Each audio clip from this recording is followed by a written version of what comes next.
The so-called Tory government continues to be confused and divided over net zero. We have Tory MPs like Jacob Rees-Mogg who are attacking Rishi Sunak's cabinet, telling them to stop with this socialism and extreme net zero measures. And we've got some ministers coming out to say, yeah, we're not going to ban cars by 2030, 35. They got some ministers saying that minister is lying. Everyone's fighting. And we have a perfect example in this video for you guys. This is the most chaotic thing ever. Firstly, Andrew Mitchell, one of the ministers, who's essentially softened the idea of net zero, saying, yeah, we have to be careful about the impact it has on ordinary people. That also actually goes along what his boss, Rishi Sunak, has said recently. He's suddenly come out to say, yeah, we are going to be more flexible on net zero now. But some people in the government are not too happy about it. So the Tory party are all over the place. Let's firstly go to Andrew Mitchell. He did this radio interview talking about his views on the net zero measures, including the sales of petrol and diesel cars. And then we're going to go to another one, Michael Gove. Firstly, Andrew Mitchell. You have members of your own party, Jacob Rees-Mogg, recently, of course, a cabinet minister saying the government ought to scrap the pledge to get rid of petrol cars in 2030, or sale of new petrol cars in 2030. Is that pledge still up for grabs, or does it remain government policy? The success of the government's policy is that effectively you can do both. We are the leading G7 country in terms of delivering on our net zero targets. We're ahead of the pledges we made in terms of timing, but equally the government has shown itself very clear in defending our constituents, people, from rising costs. Is the ban on new petrol cars for 2030 still in place? It absolutely is. And it's going to remain in place? Well, all I can tell you is it is in place, but the point I'm making... Well, hang on a second. You're telling me it is in place, yes. but not necessarily that it's going to remain in place. Well, I'm afraid I can't prophesy for the future, but I'm telling you... Normally with government policy, when something's in place, you expect that it will continue to be in place. But what you seem to be saying, if I'm not putting words into your mouth, well, you'll correct me if I am, is that it is in place at the moment, but that you're not sure whether it's going to remain in place for the rest of the term of this government. That is not what I'm saying. I'm saying that it is in place and it remains in place. But and it will remain in place.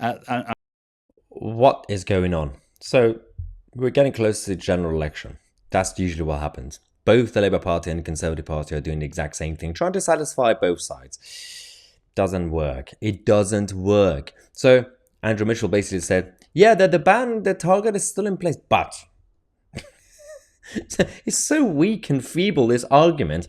But after that interview, you had Michael Gove coming on, and he was asked a similar question, or similar series of questions, and he's more robust, and he's still willing to say, yeah, we're going to basically go full on net zero.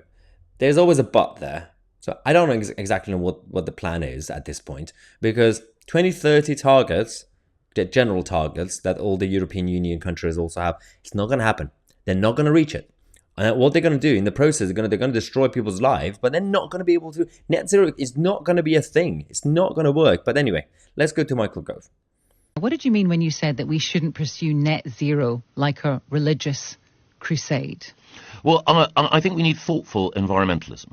I think that it's absolutely vital that we take steps in order to move towards net zero.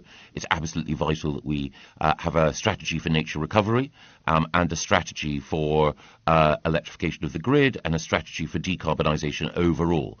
But there are some, the Just Stop Oil group, for example, who, instead of engaging in a thoughtful debate about how we get to net zero and how we enhance nature, see the world in Manichaean terms, and they denounce any notion of, for example, using oil and gas as part of our transition. And I think that is a mistake. I think it's a mistake for two reasons. One, we win the environmental debate by sticking to the science, not by creating this sort of religious divide between the saved and the damned, the good and the bad. Well, and the second thing is, we also will need our own domestic oil and gas as part of the transition. But you, the Tory government, Conservative government, seem to be backing away from it under the protection of it's too expensive, where we know that polling done very recently for YouGov says that the current government are not doing enough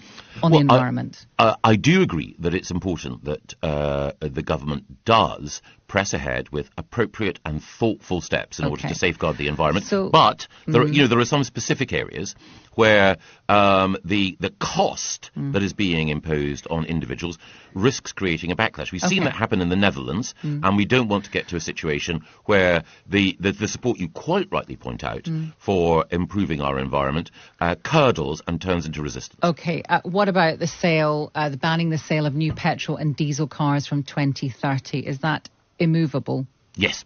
It is immovable? Yes. Okay, well, thank goodness for that. Thank goodness we got a straight answer on that one.